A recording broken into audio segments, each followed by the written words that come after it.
Hey les magiciens et magiciennes, c'est Magic World. J'espère que vous allez bien. En tout cas, moi j'espère. Alors aujourd'hui, on se retrouve pour une nouvelle vidéo qui, j'espère, va vous plaire comme d'habitude. Cette fois-ci, ça va être une routine de cartes qui est quand même assez connue. C'est l'empalmage invisible. Donc il y a déjà Bernard Billis par exemple qui l'a fait. Donc voilà, c'est pas la première fois que quelqu'un le fait sur YouTube.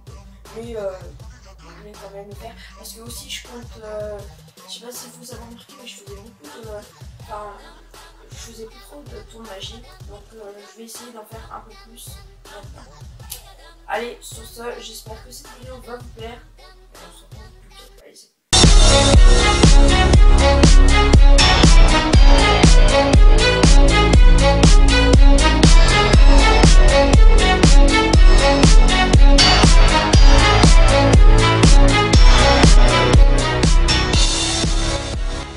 on va pouvoir réellement commencer le tour de magie. Alors pour le tour, on va avoir besoin d'un étui de cartes qui est vide, d'un jeu totalement bleu, comme ceci, avec des cartes mélangées et mélangeables par le spectateur.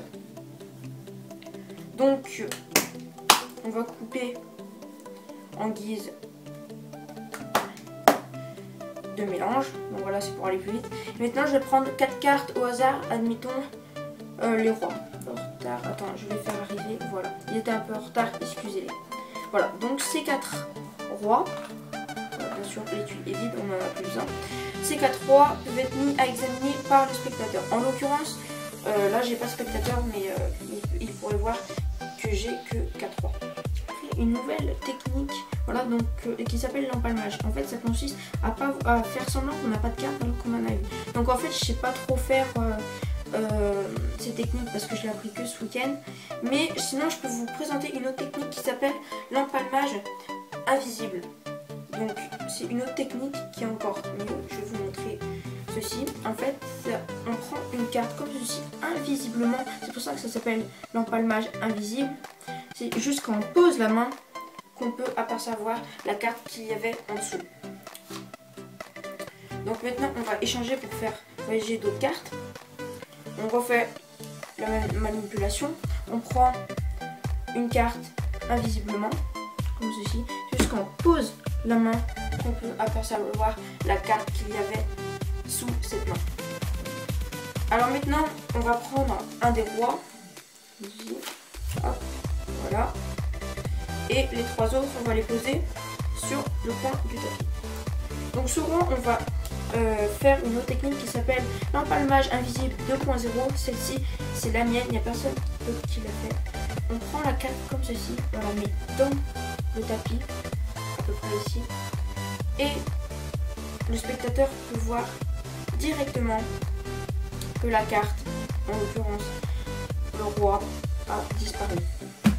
Mais pas totalement pour le magicien, parce que si on arrive à faire un autre empalmage et qu'on pose la carte et les 4 rois, les voyager. J'espère que cette vidéo t'aura plu, donc comme d'habitude tu peux liker, partager et t'abonner, donc vraiment fais ce que tu veux. Aussi tu peux me laisser des commentaires si ça t'a plu ou même me dire s'il y a des choses que tu penses que je pourrais améliorer dans mes vidéos. Donc voilà, j'espère que ce petit tour vous aura plu. Dites-moi aussi dans les commentaires si vous préférez quand je vous fais des tours de magie comme des tours de magie, quand je vous présente des tours de magie, ou quand je vous fais par exemple des acheter ou jeter, ou sinon je peux tout simplement varier entre acheter ou jeter, des moments faire des acheter ou jeter, ou des choses un peu comme ça, et des moments vous faire des tours de magie. Aussi, je prévois de vous faire un tour de magie que j'aime bien, donc que j'ai en fait à la base c'est des tours de magie que j'ai assemblés pour faire un grand tour de magie, enfin un grand, voilà. Et en fait ce tour de magie là, et je pense que je vais l'incruster dans un court métrage, donc en fait ça va faire une sorte un peu de boniment, mais avec des vidéos. Donc en fait dans le court métrage je pense qu'il y aura le tour de magie. Donc en fait j'avais pensé à ça pour vous présenter tout simplement des moments. Je pense que je ferai ça pour vous présenter des tours de magie, mais pour que ça fasse un court métrage. Voilà. Donc j'ai commencé à l'écrire, et puis si vous pensez que ça peut être une bonne idée, n'hésitez pas à me le dire dans les commentaires. Sur ça, je vous dis bonne magie et on se retrouve la semaine prochaine. Allez,